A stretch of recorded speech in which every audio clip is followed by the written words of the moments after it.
With great partners comes great responsibility. That's how the saying goes, right? It's alright, let's see what we can mix and match.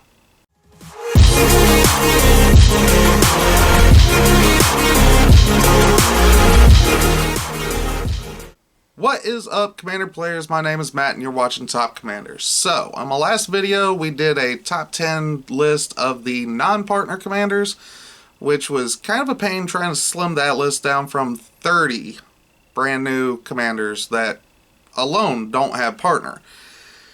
This set also has 40 brand new partner commanders. Now, all of them are monocolored, so I guess it's kind of how you want to build, of course, because let's face it, you get to mix and match however you want. But before we get into it too deep, if you wish to support this channel, be sure to like, share, and subscribe as always. And if you wish to support this channel directly, be sure to visit patreon.com/topcommander. But with that out of the way, so 40 brand new partner commanders. A lot of people out in the community thought that partner commanders were kind of a mistake. The original ones that were made in the C-17 commander precons, they were a little overpowered.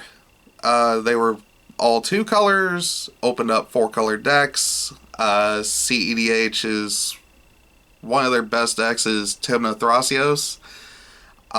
There's a lot of Thrasios and Vial Smasher builds, things like that. But, so they decided to bring back partner, but instead of making any of them multicolored, they're all single color, but they still have partner. Which means you could partner them with any of the 2 color partners from the C-17, which got reprinted in this set as well. Now, when making the list, each color had one that had a all your commanders get something special kind of effect or whatever. And those effects are neat and everything, but unless you're doing a Voltron strategy with partner commanders somehow, which it's possible, but I wanted to stay away from those a little bit because I felt like those were too easy. Granted, most of them are pretty good, but I wanted to look at some of the partners that were a little bit more in-depth into the game itself. So starting in reverse WUBRG order, because I want to go ahead and get this one out of the way, we have Kodama of the East Tree. 4 generic and 2 green for a 6/6 legendary creature spirit with reach. Whenever another permanent enters the battlefield under your control, if it wasn't put onto the battlefield with this ability, you may put a permanent card with equal or lesser converted mana cost from your hand onto the battlefield. So, does that include lands as well? Because it just says whenever it enters the battlefield. This is a ETB trigger.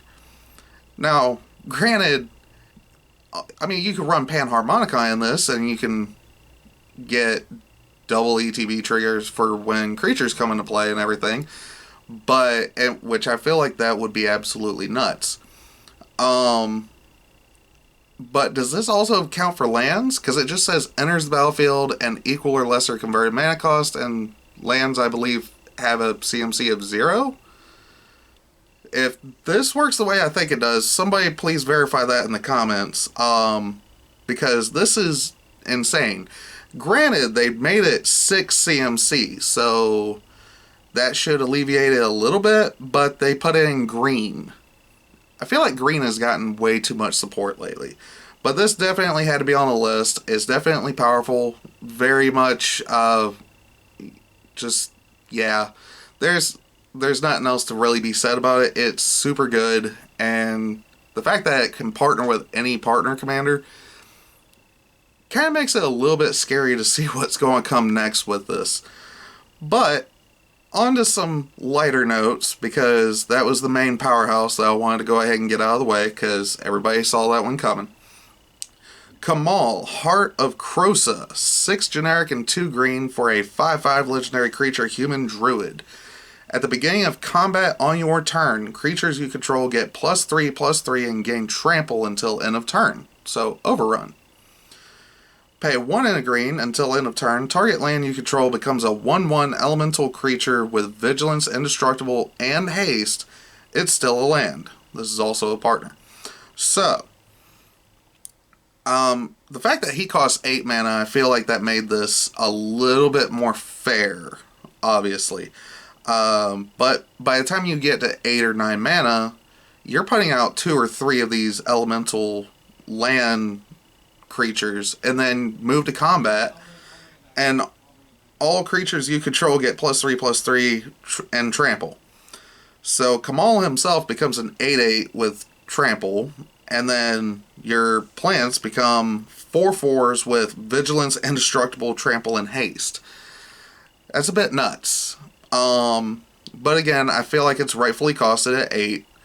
If it was less than that, I'd probably be a little bit concerned. Except maybe if it was at 7. That'd be alright. But if it was at 6 or less, I'd be really concerned about this. But I like the idea. It's really neat. It's a different sort of spin. It's what green naturally does, but in a different way, if that makes sense. Next up, we got red. Of course, I gotta go with the Kobold. Rogrock, son of Raga. I don't know if I pronounced that correctly. I do apologize. 0 mana for a 0/1 legendary creature Kobold warrior. He has First Strike, Menace, and Trample, and he partners. So I had to put this on the list because it was just interesting, the fact that it was a 0-drop commander. He has all these keyword abilities on him, but he's a 0/1, so I wonder if you make a deck with him going like a Voltron, or you just partner him with Temna and do a weird Mardu Aristocrats deck, and you use him and just let him go to the graveyard and recycle him because he's 0 CMC. So this one, I felt like it would be interesting. I'm curious to see what people do with him. It looks like a fun piece to have, just to say, hey, turn 1, I can play this, and then, boop, bring him out. Why not? Next up, Kedis, Emberclaw Familiar, 1 and a red for a 1/1 legendary creature, elemental lizard. Honestly, he's kind of cute. Kind of creepy, but kind of cute. Whenever a commander you control deals combat damage to an opponent, it deals that much damage to each other opponent. Now, the opponent that's taking the combat damage, that's commander damage. But if I'm reading this correctly, if I'm understanding what's going on here, the other opponents that are taking damage from this ability, that's not commander damage. So it's just a way to just get everybody even, except for the person that's taking the commander damage. I kind of feel sorry for that person, though, if they keep getting smacked in the face with the commander damage, and then they die before everybody else, because 21 is way less than 40. Let's face it. But how often does people really die to commander damage? Next up, in the black cards, of course I had to put this on the list. The new black planeswalker, Tevesh Szat, Doom of Fools. 4 generic and a black for a 4 loyalty planeswalker. His +2, create 2 0/1 black thrall creature tokens. +1, you may sacrifice another creature or planeswalker. If you do, draw 2 cards. Then draw another card if the sacrifice permanent was a commander. And then -10, gain control of all commanders. Put all commanders from the command zone onto the battlefield under your control. He can be your commander, and he has partner. So a lot of people were talking about him. They don't like this card for the fact of the ultimate. But remember, he starts off at 4. Granted, his +2 creates 2 blockers, but they don't have flying, and there's a lot of flying tribal going around in this set. So, unless they're partnering it with something in green or blue or some kind of proliferate colors, which obviously you can partner this with Thrasios and you have your colors, but I'm not sure if people are reacting to this the way that they should. If you're building a deck to take advantage of this ultimate and doing a lot of proliferate, I understand where people are coming from being mad about that at that point. But on the other hand, I don't see a huge deal about this, because if you let a planeswalker get to an ultimate, that was kind of your goof. Let's be honest. There are ways of dealing with planeswalkers. There are removal spells that target non-land permanents. There's stuff that targets planeswalkers and creatures. There's all kinds of stuff out there.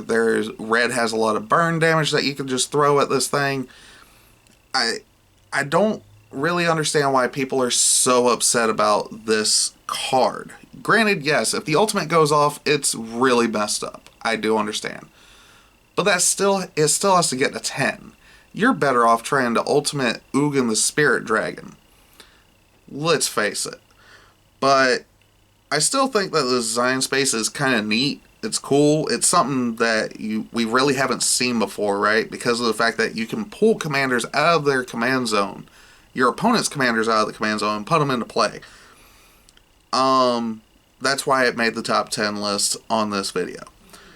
I'm not saying I fully endorse what it does, but it is definitely in the top 10 slot for the purposes of this video. Now, the next one, Armix Filigree Thrasher. This one I'm really excited about. I don't know if I would run it as a commander, but I would run it in the 99 of an artifact deck that I have, for sure.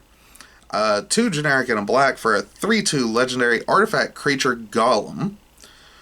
Whenever Armix Filigree Thrasher attacks, you may discard a card. When you do, target creature defending player controls gets -X until end of turn, where X is the number of artifacts you control plus the number of artifact cards in your graveyard. And it has partner as well. So, you swing, you discard a... Let me see. You discard a card. Just a card. It doesn't have to be an artifact, which makes it kind of cool if you're kind of cramped on artifacts in your hand. So you discard a card, and then the defending player, one of the target creatures that they have gets -X. So it's automatically going to get -1/-1 just with Filigree Thrasher out. But when you think about it, how many artifacts... If you're building an artifact deck, you're going to have artifacts on the field. There's no reason why you couldn't get at least -3, -5, somewhere in that range going. So this is just really neat, especially when it's killing a creature with -X instead of destroy, so it gets around indestructible. However, it does target, so it doesn't get around Shroud or Hexproof. But I still like it. It's really neat. The artwork is actually really sick, in all honesty. But nonetheless, still a great card. Alright, now for the blue cards. This one, I automatically had to put this one in. Sakashima of 1,000 Faces. 3 generic and a blue for a 3/1 legendary creature, human rogue. You may have Sakashima of 1,000 Faces enter the battlefield as a copy of another creature you control, except it has Sakashima of 1,000 Faces' other abilities. The other abilities are, the legend rule does not apply to permanents you control. And it has partner. So yeah, Sakashima the Imposter was the original iteration of this card, if I'm not mistaken. I believe there was only one iteration of Sakashima. Basically allows you to ETB, copy any creature, and it ignored the legend rule as well. Sakashima of 1,000 Faces, I feel, is almost better. It's in the command zone, it has partner, so now you can partner it with any of the other ones, get multiple colors out of it. You can get up to 3 colors if you partner with one of the 2 color ones. I feel like this can be a really, really good card. Now, is it really busted under the right conditions? I'm sure it probably is. But I feel like it's a bit of a build around. It just seems very interesting, in my opinion. It is something that blue naturally does, but again, in a different way. But I feel like that's only different because of the fact that partner is on this card. So now you're doing this a lot easier in some cases. But next up, Malcolm, Keen-Eyed Navigator. 2 and a blue for a 2/2 legendary creature, Siren Pirate. He has flying. Whenever one or more pirates you control deal damage to your opponents, you create a treasure token for each opponent dealt damage with partner. So, pirate tribal partner commander, why not? There are a couple of other pirate commander partners that are in this set that I haven't really talked about because I didn't feel like they quite made the cut, and I didn't want to talk about pirate tribal the whole video. So, this was just the more appealing one to me because it's going to ramp you. It cares about the pirates. Most of the pirates are in red, blue, or red, blue, and black are the main pirate colors. So the fact that this has partner, so you can make a red and blue pirate commander deck without having to use the black cards, or you could go the old school route with Admiral Beckett Brass and do a full Grixis pirate deck. But having this as an option to do red-blue pirates and just steal stuff from your opponents, and it's a ramp option in red and blue, it's pretty neat. I like the concept. It's really cool. It's making me honestly want to go build a pirate commander deck, in my opinion. But that's just me. Alright. But on to white. Now, what were my top picks for white? My top 2 picks in white. Of course, one I was a bit biased on because I'm an artifact player, so of course I went with Rebek, Architect of Ascension. 3 generic and a white for a 3/4 legendary creature human advisor.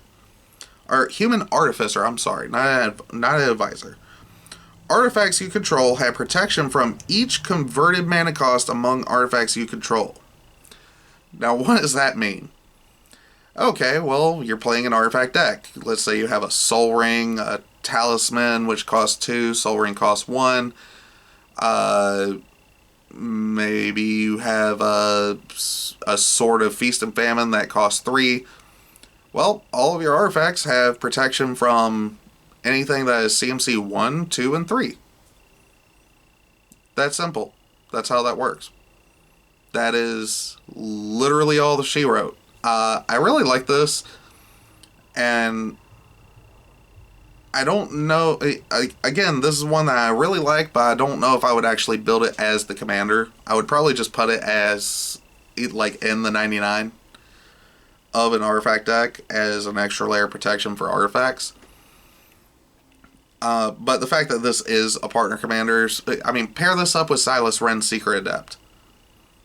Or Akiri Line Slinger. I mean, you could even partner this with the black one that we just talked about, which was Armix. The fact, granted, that would make you in black and white, but you know, black has some card draw.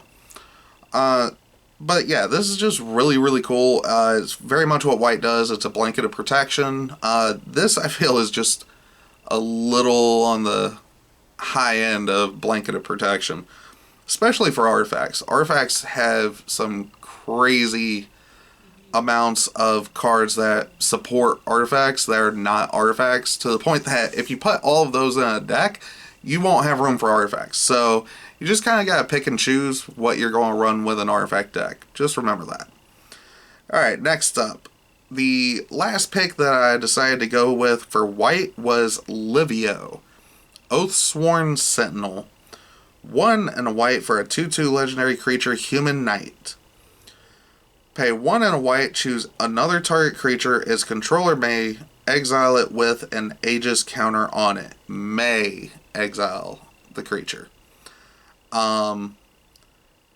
So if you choose one of your opponent's creatures, it's up to the opponent whether or not they want it exiled with that Aegis counter.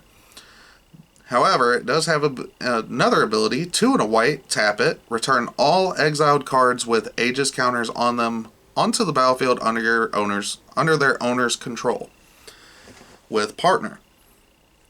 So, something neat about this one that I was thinking about. Obviously, it can definitely go the group hug strategy and be like, hey, do you want to, like, get more use out of your ETB triggers? I'll exile that, and then, like, I'll bring it back for you. So it's kind of a slow flicker engine, essentially. Or, with it being a partner commander, you can partner this with like Thrasios or some other ramp commander like Kadama of the East Tree. Start exiling your own stuff, and then at the last minute pay 3, bring it all back, and then just go nuts with ETB triggers. I feel like this is a card that if it is not in the command zone, it definitely needs to go into something like Amanatu the Fate Shifter, Rune of the Hidden Realm, even Chulane, Teller of Tales. Granted, when you exile them and bring them back with his ability, you're not going to trigger Chulane's ability to draw a card and put a land into play. But if you have enough ETB triggers that you're flickering, essentially, and getting a mass flicker off, there's no reason why it's not worth it in even a Chulane deck. Now, if you're running a Chulane deck that has a lot of ETB triggers, which, why not? But that's the top 10 list that I came up with. I'm pretty sure there's a few that I left out that somebody's going to be like, why didn't you talk about this one? What about the Red Planeswalker partner? They just didn't make the cut for me, but, I mean, I'm always open to suggestions, so if you think that any of those shouldn't have been on the top 10 list and one of the other ones or a couple of the other ones should have been on the top 10 list, let me know down in the comments below, and I will see you guys next video.